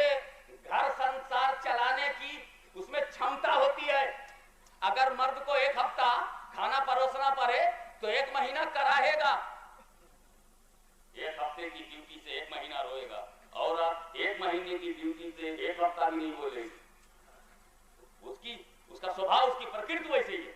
तो मर्द का काम है बाहर से रुपया कमाना, नौकरी करना, तिजारत करना। अब एक साहब बड़ौदा बैंक, जिसका नाम बदल करके वडोदरा बैंक होना चाहिए, पता नहीं क्यों रुपए पैसे की गर्मी से नाम बच गया क्या। तो बड़ौदा बैंक में एक साहब जनरल मैनेजर हैं, और जनरल मैनेजर हैं वो ये जानते हैं कि औरत को तिलाक देने का अधिकार है। फाइल देखते देखते देखते देखते देखते देखते ख्याल आ गया, ठीक 11 बजे, कहीं मेरी बीवी ने तिलाक न दे दिया हो, कहीं तिलाक न दे दिया। जब देने का अधिकार है तो ख्याल भी आएगा। विचार में बार बार ये बार पलट कर आएगी, उनको 5 बजे निकलना था, 4 बजे निकल पड़े, कहीं तिलाक न दे दिया। और जब घर गए तो जाकर के अंदर क्या देखते हैं कि ड्राइंग रूम में कोई नहीं, गेस्ट रूम में घुसे तो कोई नहीं, डाइनिंग हॉल में गए तो कोई नहीं, किचन में देखा कोई नहीं, स्टोर रूम में देखा कोई नहीं। हद ये है कि टॉयलेट और बाथरूम में देखा शायद कहीं आना हो, तो जायज रूम में भी नहीं। अरे जायज रूम में क्या, नाजायज रूम में भी नहीं।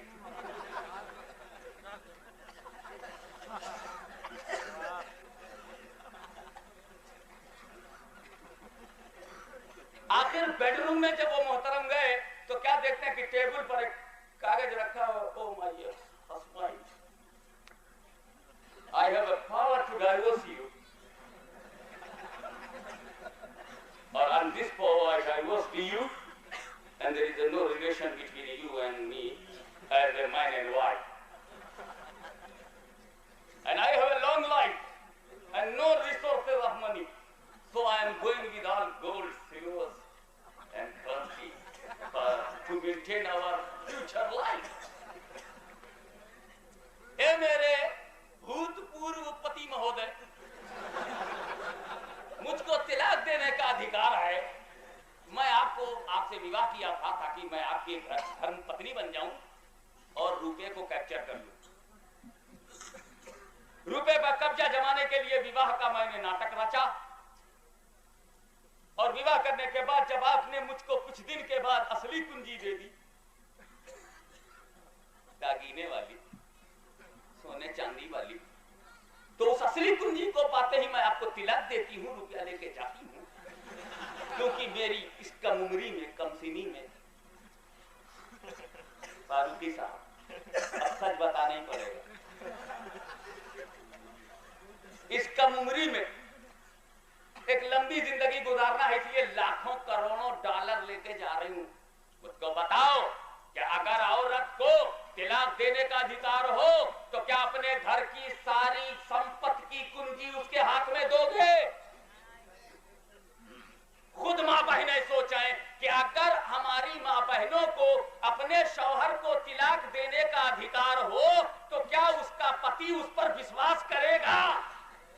और याद रखो, तिलाक देने के पावर से जिंदगी की गाड़ी नहीं चलती, मियां बीवी की गाड़ी केवल दिल के विश्वास से चलती है। इसलिए इस्लाम ने मर्द को सिर्फ तिलाक देने का अधिकार दिया है कि मर्द औरत का खर्चा उठाता है, मर्द औरत को मेंटेन करता है, मर्द कमा करके औरत को पहनाता है, खिलाता है, पिलाता है, उसके लिए मकान बनवाता है। इसलिए इसी को छोड़ने का हक भी है।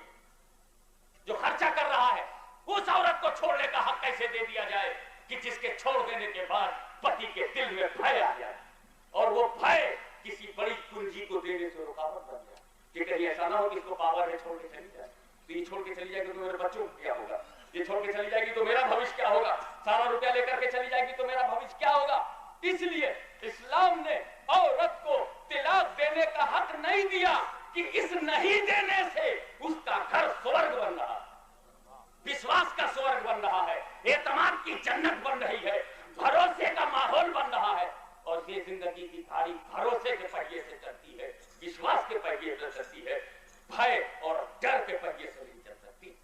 रही ये कि औरत को महरूम कर दिया गया, औरत निकाह कर सकती है, उसे तिलाक नहीं दे सकती, औरत निकाह में हाँ कर सकती है, उसे तिलाक नहीं दे सकती। मैं कहता हूँ मेरी माँ बहनों, अगर तुमको तिलाक देने का अधिकार दे दिया गया तो जिसके साथ तुम्हारी शादी होगी वो मर्द जिंदगी में छोड़ता रहेगा, इसको कुछ ज्यादा मत दो, जितनी जरूरत होती तो, इसलिए की जरूरत से ज्यादा देने में छोड़ के जा सकती है। लेकिन जब मर्द को यह विश्वास होगा कि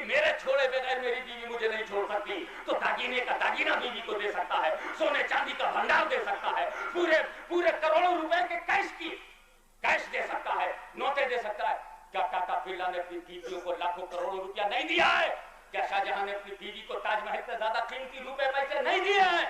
जरूर दिया है, लेकिन अगर शाहजहां को यह पता होता कि उसकी बीवी से छोड़ के जा सकती है तो क्या उसके लिए कभी ताजमहल बनवाता?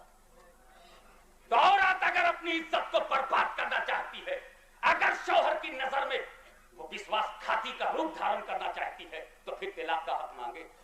हक से महरूम हुई, महरूमियत की शिकायत मत करो।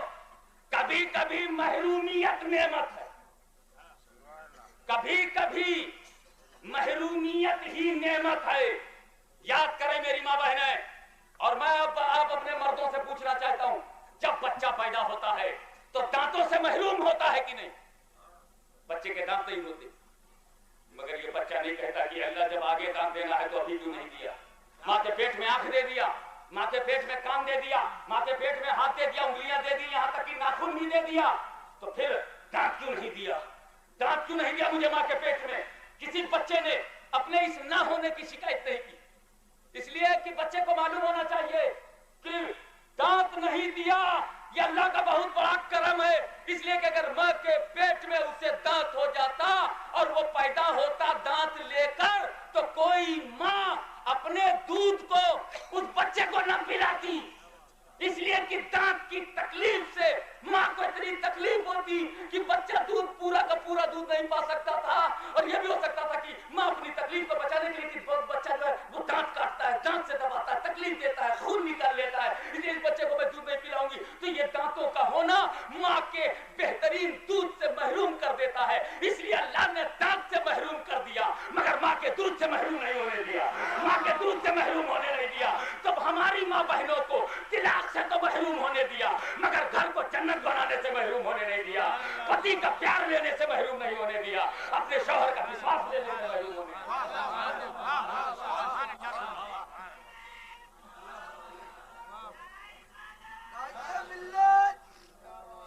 इसलिए अच्छी तरह से सुन लो कि शरीयत, इस्लामी कानून, खुदा की मर्जी, मुस्तफा का हुक्म, अल्लाह की मशीयत है।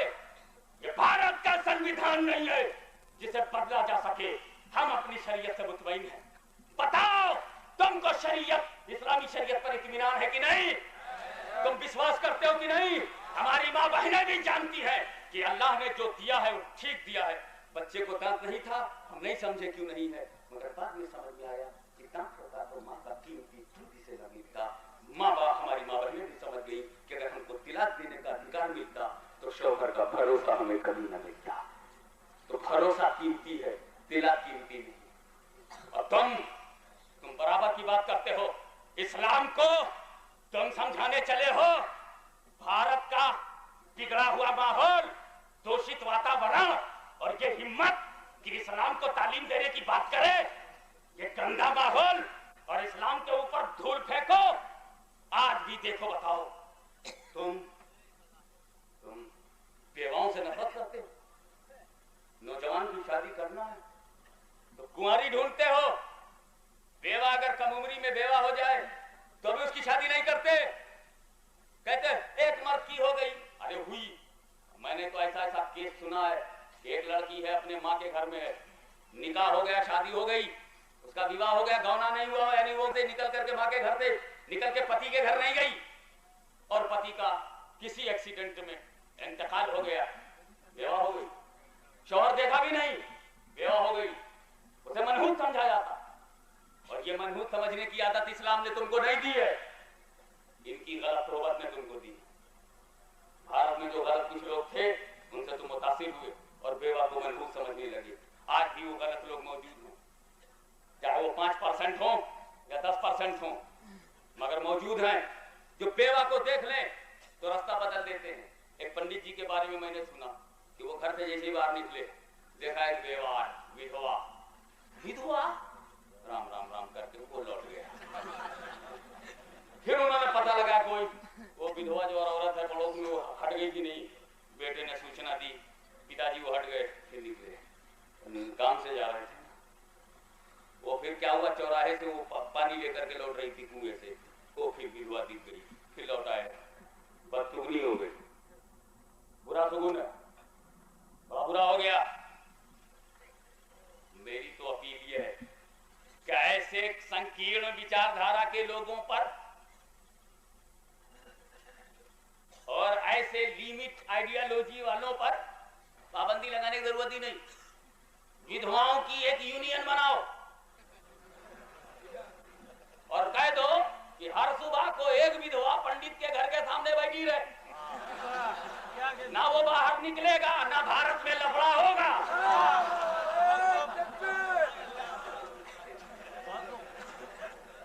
जब देखा दरवाजे पर विधवा, पंडित सिद्ध हुआ, अंदर हो गया। यह मुसलमानों में भी सुना कि आ गया है। मुसलमान चाहे जितना अपनी बेतौफीकी से अपनी पदमली से चाहे जितना खराब हो जाए, बदल जाए, लेकिन इस्लाम इतना साफ शफाफ बेदाग है। जमुना की शीतलता और गंगा की पवित्रता जिसे सलाम करे, हवाले की बुलंदी जिस इस्लाम के चरणों पर जिनको चूमे, उस इस्लाम पर दाग नहीं लग सकता।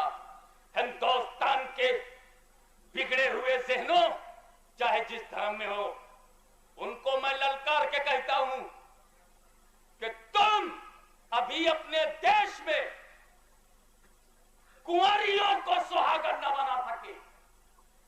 कितनी कुंवारियां सिर्फ इसलिए घर में सिसक रही हैं कि उनके बाप के पास जहेज देने का पैसा नहीं है। मैं पूछता हूँ, तेरी बेटी अच्छी है कि रसूल की बेटी? बोल, ईमान से बोल। रसूलुल्लाह की बेटी एक तरफ, तेरी बेटी एक तरफ। बोल, रसूल ने जब अपनी बेटी को ब्याहा था तो क्या दिया था? क्या तेरी बेटी फातिमा है? क्या तेरी बेटी खातूने जन्नत है? क्या तेरी बेटी सैयदतुन निसा है? अरे सैयदतुन निसा को काबिले अमल मामूली से देखने में महर और छोटी सी महर और छोटे से जहेज में, अगर अली के घर में खातूने जन्नत आ जाए तो हो सकता है इसी जज्बे से अगर तू अपनी शादी को सादा बना दे तो तेरे घर में जन्नत आ जाए। ये तो उनकी किस्मत है कि खातूने जन्नत मिली, सैयदतुन निसा मिली, और ये उनका सत्ता है कि तेरा घर घर नहीं जन्नत हो गया। पता अली ने अपनी बेटी की शादी जब फारूक आजम से की तो क्या दिया था? क्या तू अली के आगे है? फिर जब जहेज की ये बुराई ना नबी ने सिखाई ना अली ने बताई तो तूने कहां से पाई? तो जहां से तूने पाया है, संविधान को चाहिए कि वो गंदा समाज बदले, इस्लाम को बदलने की कोई जरूरत नहीं है। इस्लाम आज भी सर्वश्रेष्ठ है। इस्लाम पुराना धर्म नहीं, नया धर्म है। पुरानों के पुरानेपन को काट कर नयापन लेकर आया है। ये हर धर्म ओल्डेस्ट है, इस्लाम लेटेस्ट है। खराबियां हम दूर करते आए, तुम हमारी खराबी बताने आए हो। ये जो पुरानापन है उसकी खराबियां हैं, उसकी सोबत पे हम खराब हुए। तो ये कुंवारी लड़कियां सिसक रही है, 20 साल की हो गई, क्यों नहीं शादी हो रही? लड़का तो मिल रहा है लेकिन जहेज कहां से देंगे? लड़की 25 साल की हो गई, लड़का तो मिल रहा है मगर जहेज कहां से देंगे? आज लोग लड़की के बारे में पूछते हैं कि एमए है कि नहीं, बीए है कि नहीं, बीएड है कि नहीं, कमाती है कि नहीं, नौकरी करती है कि नहीं, ऊपर से कितनी आमदनी है। ये सारे सवालात तूने नए नए कायम करके अपने को बुराई में डाला। जहेज की प्रथा को मिटा दो, औरतों पर जुल्म और तशद्दुद और बर्बरियत का नंगा नाच बंद करो, और मैं कहता हूं हुकूमत से कानून बनाओ, वो सारे होटलों को बंद कर दो जिसमें औरत को नंगा नचाकर औरत की इज्जत और आबरू को नीलाम किया जाता हो, जिसमें कैबरे डांस के नाम पर औरत की इस्मत और इज्जत को लूटा जाता हो। कानून बनाना है तो बनाओ। मैं तब कहता हूं कि औरत को स्थान न मिले, मैं तब कहता हूं कि औरत को इज्जत न मिले। औरत की फिक्र इस्लाम और बानिया इस्लाम तो तुमसे ज्यादा है, इसलिए हमने उसे बाजार से उठाकर हमसे घर ले आए, घर संसार बसाने को कहा। इस्लाम ने कहा ये और तो बाजार न बसाओ, ये और तो बाजार न बसाओ, घर संसार बसाओ। तुमने घर संसार से उठाकर बाजार में लगा दिया। परमिट तुम दो, नाचने का परमिट तुम दो, शराब पीने का परमिट तुम दो, अशोका होटल में कैबरे डांस की परमिट तुम दो, ताजमहल होटल में औरत को नाचने और कपड़ा जिस्म से उतारने की परमिट तुम दो, नंगे नंगे फिल्मी गानों की परमिट तुम दो। सेंसर की कैंची तुम्हारे पास है, लेकिन नंगे नंगी फिल्मों के सामने पर्दे पर आने की परमिशन तुम दो। गंदगी तुम फैलाओ, और जब भारत गंदा हो जाए तो शरीयत पर कहो कि शरीयत मुसलमान को तुमने खराब किया है, हिंदुओं को तुमने खराब किया है, सिखों को तुमने खराब किया है। हिंदुस्तानियों को यहाँ के गंदे समाज ने, गंदी आदतों ने, क्लब ने, शराब ने, डांस ने, जुआ ने, जुआ तुम खिलाओ, नाम लॉटरी रख दो, जुआ तुम खिलाओ, रेस कोर्स नाम रख दो, घोड़ा दौड़ा कर दौलत कमाओ, उसका नाम व्हाइट मनी रखो।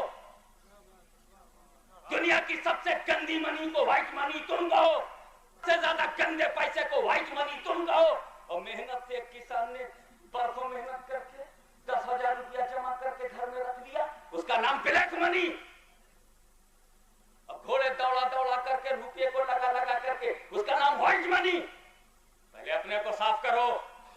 जिसकी आंख में बांबू हो उसको कोई हक नहीं कि मेरी आंख का तिनका पकड़ने की कोशिश करे, पहले अपना बांबू निकालो। पूछना चाहता हूं, जरा गौर करो कि आज का समाज कुंवारी लड़कियों को सुहागन न बना सका। जरा मेरे नबी को देख, विधवा को सबसे पहले सुहागन बनाया है। अपनी जिंदगी में पहली शादी खुदैजतुल कुबरा से किया है, जो बेवा थी। मेरे दोस्त हजरत आयशा कुमारी थी। ये हजरत आयशा की किस्मत पर मेरी माँ बहनें कुर्बान, तो उनको रसूल मिला, शौहर के रूप में भी मिला, उनको रसूल भी मिला और शौहर के रूप में मिला। ये हजरत आयशा की किस्मत है, मगर खुदैजतुल कुबरा की किस्मत पर मैं कुर्बान, क्योंकि रसूल तो हर बीवी को मिला, मगर कुंवारा रसूल सिर्फ खुदैजतुल कुबरा को मिला। अल्लाहुम्मा सल्ली अला सय्यदना मौलाना मुहम्मदिन व अला सय्यदना मौलाना मुहम्मदिन व बारिक वसल्लिम। इसलिए अब ये जाहिर है कि यकसा सिविल कोड जो आते आते रह गया, कॉमन सिविल लॉ का बिल पार्लियामेंट में अगर वजीर आजम की तरफ से पेश करके पारित करने की कोशिश की गई, तो बताओ क्या तुम कॉमन सिविल लॉ को भारत में कानूनी हैसियत से मानकर अपने धर्म की पहचान को मिटाने की कोशिश करोगे? उसे स्वीकार करते हो? और अगर ये कर दिया गया, देखो ये कह दिया जाएगा, देखो ये कह दिया जाएगा कि ये मैंने यकसा सिविल कोड बनाया है, ये जो कॉमन सिविल कोड है ना, ये इख्तियारी है, ये तुम्हारी इच्छा पर है। तुम बोलोगे ना तो तुम्हारा काम मुस्लिम पर्सनल लॉ पर होगा, और जब तुम नहीं बोलोगे तो नहीं होगा। ऐसा करके धोखा दिया गया। तब बात समझ लो, पहले ये समझ लो कि वो बोलेंगे तो इख्तियारी है, कंपल्सरी नहीं, ऑप्शनल है। It is depend upon your desire, what do you want. If you want common civil code, if you want to common civil code, I will give you common civil code. If you want Muslim personal law, the facilities of Muslim personal law are provided by constitution. ये कहा जाएगा कि अगर तुम मुस्लिम personal law चाहते हो तो मुस्लिम personal law से फैसला होगा, अगर सिविल कोड चाहते हो तो सिविल कोड से फैसला होगा। ये इख्तियारी है।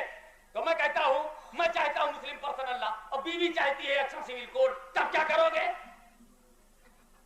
मुद्दई कुछ चाहता है, मुद्दाले कुछ चाहता है, तो जनरल लॉ में चला जाएगा, और जनरल लॉ में जाने का मतलब यह है कि मुस्लिम पर्सनल लॉ से निकल जाएगा।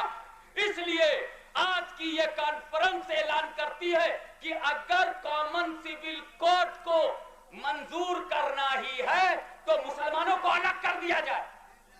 ठीक है, बने? अरे भाई, मुसलमानों के पास कानून है, इसलिए तुमको जरूरत नहीं। तुम्हारे पास कानून है ना, कानून मुस्तफा है, कानून मोहम्मदी सल्लल्लाहु अलैहि वसल्लम तुम्हारे पास है, तुम्हारे पास इस्लामिक लॉ है, तुम्हारे पास मुस्लिम लॉ है।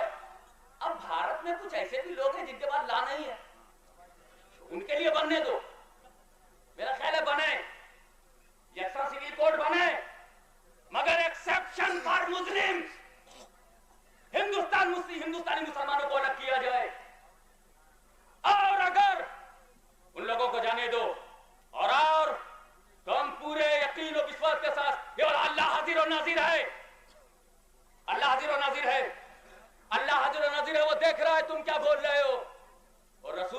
जान से ज्यादा करीब है, जो तुम्हारे जान पर गुजर रही हो रसूल जान रहे हैं, तुम्हारे जान से तन मन से ज्यादा करीब है। अल्लाह और रसूल को हाजिर और नाज़िर जान कर मुझको जवाब दो कि अगर शरीयत के कानून को यकलख्त इख्तियारी ऑप्शनल कहकर, कंपलसरी नहीं है सिर्फ इख्तियारी है, ये कहकर अगर यकसा सिविल कोड भारत में लाया गया तो तुम स्वीकार नहीं करोगे? उसके लिए क्या करोगे? बोलो क्या करोगे? याद रखो,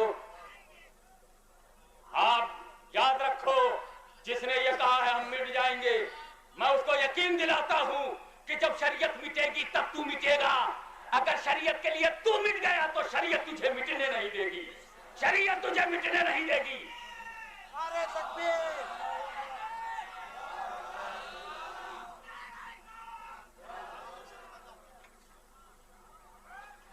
याद रखो, अगर इस देश को एकता की लाइन में रखना है, हम भी जबान बदल लेंगे। अभी मैं सिर्फ उर्दू सीखा हूं, उर्दू और कुछ हिंदी जानता हूं, कुछ अंग्रेजी जानता हूं। मैं तवज्जो चाहूंगा, तुम क्या जानते हो? गुजराती जानते हो? मैं गुजराती सीख रहा हूं, बंगाली भी सीख रहा हूं, अब पंजाबी सीखना शुरू करूंगा। क्योंकि हमारे भारत की भाषा है और तुम भी सीखो, ताकि एक प्रांत दूसरे प्रांत से, प्रदेश दूसरे प्रदेश से करीब आए। तो यकसा सिविल कोड की हम पुरजोर शब्दों में मजम्मत करते हैं, रिजेक्ट करते हैं और अस्वीकार करती है। आज के ये लाख के ऊपर की तादाद, अल्लाह जाने 1 लाख से या 2 लाख है कि 2.5 लाख है, मैं नहीं जानता।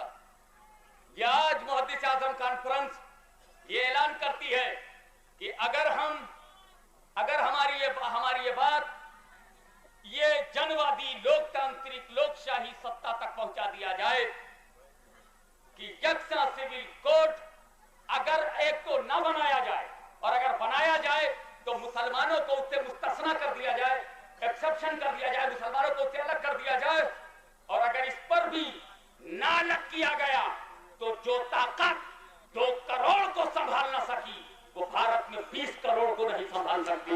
हम लोग मैदान में आ जाएंगे।